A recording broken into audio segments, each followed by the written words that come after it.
Je donne à présent la parole au représentant des États-Unis. Thank you, Mr. President.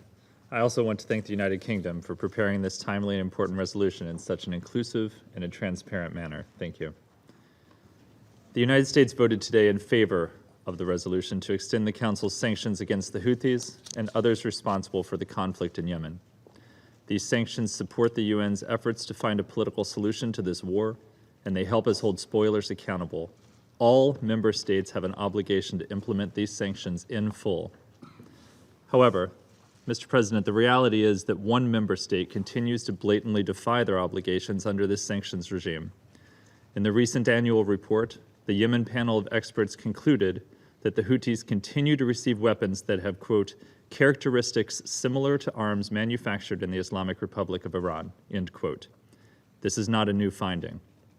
For years, the Yemen panel, together with the UN team monitoring UN Security Council Resolution 2231, has reported on the Houthis launching ballistic missiles and unmanned aerial vehicles that are Iranian-designed. The Houthis did not just conjure up the ability to launch advanced weapons hundreds of kilometers into Saudi Arabia and other neighboring states.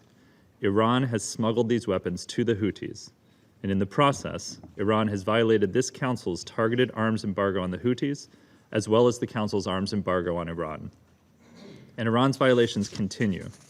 Last week, we discussed how the U.S. Navy interdicted an additional 358 Iranian-made missiles and other weapons components, likely on their way to the Houthis. The shipment was yet another example of attempts to smuggle a new Iranian surface-to-air missile system that the panel of experts reported on for the first time in its final report in January. So not only does Iran continue supplying weapons to the Houthis, but they are also increasing the sophistication of these weapons. Iranian weapons are deeply undermining the process for peace, and we must call them out for it.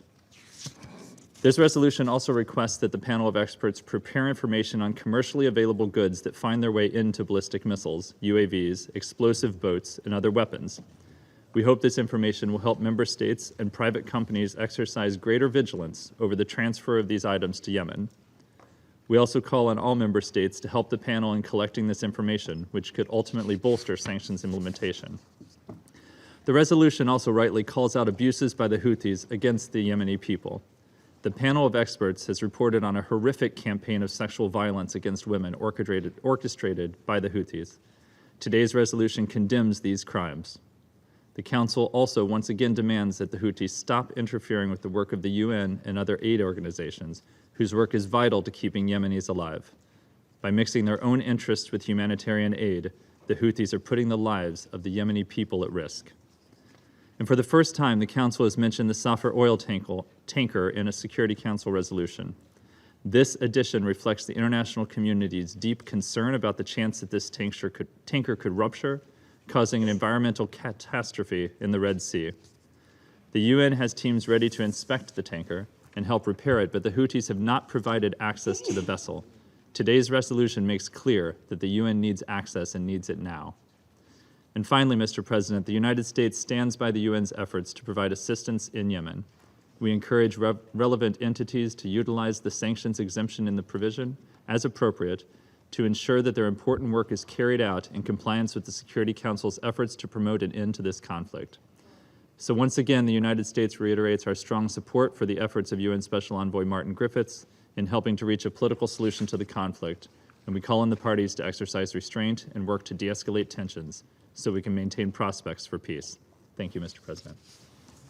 Je remercie le représentant des États-Unis de sa déclaration.